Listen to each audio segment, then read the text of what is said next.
اشفاق احمد کیوٹس۔ میں علم سے اتنا متاثر نہیں ہوں جتنا کریکٹر سے ہوں۔ علم کم تر چیز ہے، کردار بڑی چیز ہے۔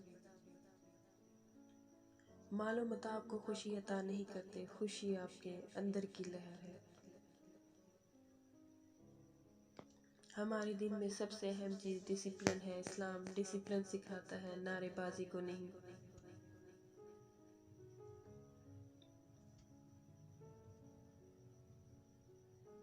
علم حاصل کرنا تو ایک اندر کی خوبصورتی ہے۔ انسان اپنی روح کو بالادگی عطا کرنے کے لیے علم حاصل کرتا ہے۔ صاحب علم وہ ہوتا ہے جو خطرے کے مقام پر اپنی جماعت میں سب سے آگے ہو، جب انعام تقسیم ہونے لگے تو جماعت میں سب سے پیچھے ہو۔ جب تک انسان کے اندر کی آلودگی ختم نہیں ہوگی، باہر کی آلودگی سے چھٹکارا حاصل کرنا مشکل ہے۔ انسان دوسرے انسان کو جو سب سے بڑا تحفہ عطا کر سکتا ہے وہ وقت ہے۔ اس سے قیمتی تحفہ انسان کو نہیں دے سکتا۔